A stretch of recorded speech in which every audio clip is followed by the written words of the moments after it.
राम राम सभी साथियों को। मैं रवि अहलावत आज एक ऐसी किस्मत की बात करेंगे जो बेहद खास है। और इस कुंडली को आप देखोगे, आपकी स्क्रीन पर दिखाई दे रही होगी। इसमें बड़ी बारीक बातें छुपी हैं और ऐसी बातें छुपी हैं जो कि आज तक किसी ने शायद कुंडली के अंदर नहीं बताई होंगी। लेकिन ऐसे ऐसे योग जो इंसान की असल औकात बता दें, आज इस कुंडली की बात करेंगे। ये एक लड़की की कुंडली है, अभी छोटी उम्र की है, फिलहाल 17-18 साल की। लेकिन उसके आगे की प्रोडिक्शन क्या होगी, फ्यूचर क्या होगा, किस तरीके से हालात बनेंगे, आज इसकी बात। सबसे पहला योग इस किस्मत का वो ये है कि इस कुंडली के अंदर सबसे बुरा योग जिसको कहते हैं बृहस्पति और केतु का मेल 8वें घर के अंदर। बृहस्पति और केतु का मेल जब भी 8वें घर के अंदर हो तो इसको अच्छा या बुरा तोलने के लिए हम लोग ये देखते हैं कि बृहस्पति और केतु दोनों खराब है या नहीं। तो इस कुंडली के अंदर बृहस्पति भी खराब, क्योंकि उसके घरों में दूसरे और पांचवें में उसके दुश्मन ग्रह खराब होकर के बैठे। और उसके बाद केतु, यानी केतु के घर में उसके दुश्मन ग्रह बैठे हैं। तो ये बृहस्पति और केतु 8वें घर का खराब मेल है। और ये मेल इंसान को बड़ी ही गंदी जिंदगी देगा, ऐसी जिंदगी जो कि इंसान जी ही ना पाए। और इस योग में कहते हैं कि इंसान गरीब ही होगा, उसके अंदर इतनी अकल ही नहीं होगी कि वो कमाई कर सके। उसको कोई भी बात जल्दी समझ नहीं आती होगी, बड़ी देर बाद समझ आती होगी। और ऐसे इंसान के लिए इस दुनिया में कमाई करना बड़ा मुश्किल है, गरीबी का योग है। और ये खतरनाक योग है, जिंदगी में कभी ऊपर नहीं उठने देगा। बृहस्पति केतु का 8वें घर में खराब मेल, इसका इलाज हद से ज्यादा जरूरी है, वरना ये लड़की अपनी जिंदगी में किसी लायक नहीं, ना मैरिड लाइफ में, और काम करे तो उसमें भी किसी लायक नहीं। हर हिस्से में पंगे डाल देता है बृहस्पति केतु का 8वें घर के अंदर मेल। इसके बाद मेल है बुध और शुक्र का मेल 5वें घर का। बुध और शुक्र का मेल 5वें घर के अंदर जब भी हो और इसमें बुध खराब हो, जो कि बुध खराब है इस लड़की का, तो ये इतना गंदा योग है जो कि इंसान को, इस लड़की को चरित्रहीनता की तरफ लेकर के जाएगा, इंसान को मन का मैला बनाएगा, इंसान को अय्याशी के अंदर लेकर के जाएगा। अगर इस लड़की को संस्कारों के दायरों में नहीं बांधा गया बचपन से, अगर इसको धार्मिक नहीं बनाया गया बचपन से, और घर में ऐसा संस्कारी माहौल नहीं हुआ, तो ये लड़की कभी भी बहुत गलत रास्ते पर चली जाए और बहुत आगे तक चली जाए, कोई भरोसा नहीं। क्योंकि कुंडली में कुदरत ने, नसीब ने ये योग डाला हुआ है, किस्मत के खेत में ये चरित्रहीनता का बीज बो रखा है नसीब ने।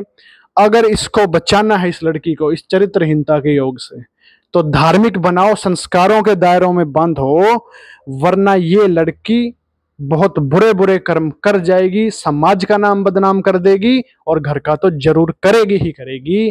और बुध शुक्र का मेल 5वें घर के अंदर जब बुध खराब हो तो ये चरित्रहीनता तो देता है, लेकिन इंसान के बाप को भी चरित्रहीन बनाता है।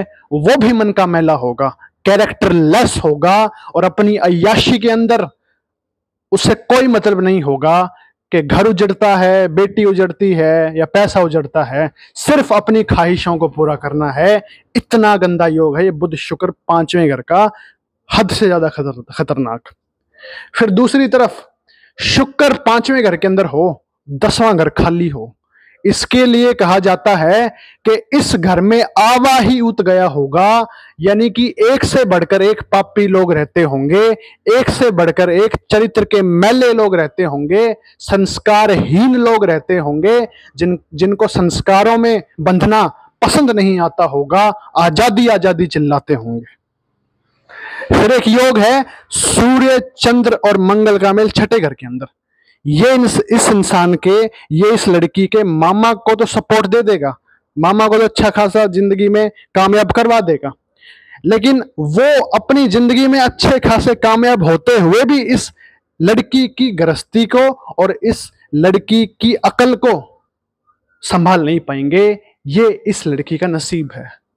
तो 3 योग मैंने आपको बता दिए। बृहस्पति केतु का 8वें घर के अंदर बेहद खराब, बुध शुक्र का मेल 5वें घर के अंदर उससे भी ज्यादा खराब, और सूर्य चंद्र मंगल का मेल मामा को तो सपोर्ट दे देगा, लेकिन इसको खुद की ही अकल मार देगा। कमाई के मामले में 0।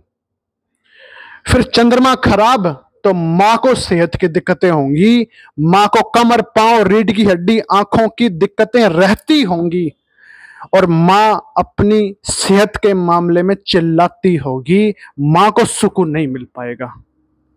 ये है इस लड़की की किस्मत।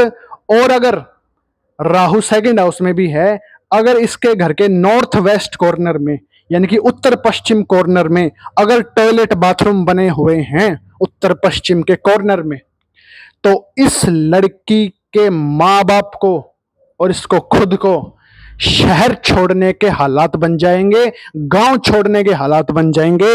इतनी बुरी जिंदगी की ये स्वामी हो जाएगी कि ये सोच भी नहीं सकती कि कैसे कैसे दुख जिंदगी में आएंगे, और मजबूरियों वाली जिंदगी गुजारेगी। दुनिया से मुसीबतें सहन करके मजबूरी में जिंदगी गुजार के, यानी कि जितनी बुरी बात आप सोच सकते हो सारी ही इसकी जिंदगी में पूरी हो जाएंगी। ये इतना गंदा योग है। जब पूरा होगा जब इसके घर में नॉर्थ वेस्ट कॉर्नर में टॉयलेट बाथरूम बने होंगे। अगर वो नहीं बने तो कोई बुरा असर नहीं मिलेगा। यह है इस लड़की की किस्मत, और बड़ी गंदी किस्मत है। अगर इसके इलाज नहीं हुए तो ये लड़की जिंदगी में कभी किसी भी मामले में कामयाब नहीं हो सकती, ना मैरिड लाइफ में, ना अकल के मामले में, ना सोच के मामले में, और ना ही किसी और चीज के मामले में। ये लड़की बर्बाद, जहां जाएगी शादी करके उसको भी बर्बाद करके आएगी, खुद भी बर्बाद होगी। इसके जीवन में सिर्फ दुख लिखे हैं, सुख 1% भी नहीं लिखा। और अगर नॉर्थ वेस्ट कॉर्नर में टॉयलेट बाथरूम बना लिए तो रौंद दी जाएगी नसीब द्वारा, किसी लायक नहीं बचेगी। इलाज हद से ज्यादा जरूरी है, वरना जिंदगी काबू में नहीं रहेगी।